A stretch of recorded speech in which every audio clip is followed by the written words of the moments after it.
আসন্ন ত্রয়োদশ জাতীয় সংসদ নির্বাচন উপলক্ষে মুন্সিগঞ্জের গজারিয়ায় অবৈধ প্রচারণা সামগ্রী অপসারণ করা হয়েছে। বিস্তারিত থাকছে এস.এম. নাসিরউদ্দিনের প্রতিবেদনে।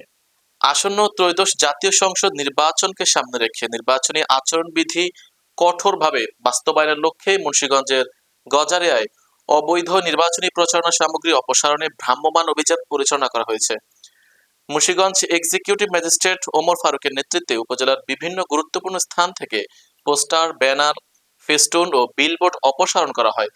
অভিযানকালে উপস্থিত ছিলেন নির্বাচন কমিশনের তালিকাভুক্ত পর্যবেক্ষক, বাংলাদেশ মানবাধিকার কমিশন মুন্সিগঞ্জ জেলার সাধারণ সম্পাদক এস.এম. নাসিরউদ্দিন, গজারিয়া থানার উপপরিদর্শক রুবেল, ইমামপুর ইউনিয়ন পরিষদের প্রশাসনিক কর্মকর্তা সেলিম মিয়া, গজারিয়া সহকারী কমিশনার ভূমি কার্যালয়ের নাজির শরীফ সহ গ্রাম পুলিশ সদস্যরা।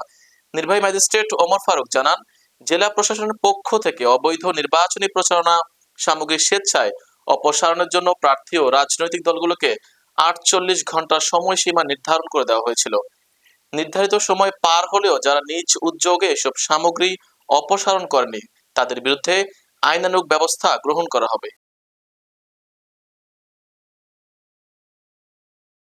গজারিয়া উপজেলায় আজকে আমরা প্রাথমিকভাবে যারা বিভিন্ন রাজনৈতিক দল থেকে মনোনয়ন পেয়েছেন বা মনোনয়ন প্রার্থী রয়েছেন, তাদের জন্য প্রাথমিক একটা সতর্ক বার্তা, যাদের ব্যানার, ফেস্টুন বা বিলবোর্ড রয়েছে, এগুলো অপসারণ করার জন্য 48 ঘন্টা সরকার বেঁধে দেওয়ার যে সময় ছিল, সেই সময়সীমা সমাপ্ত হয়েছে।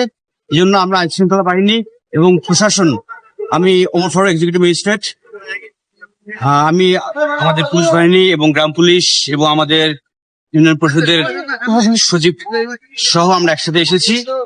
আমাদের যত বিলবোর্ড রয়েছে, আমরা পোস্টার রয়েছে, সবগুলো অপসারণ করছি এবং আমাদের এই কার্যক্রম আগামী নির্বাচন আচরণবিধি প্রতিপালনের জন্য অব্যাহত থাকবে।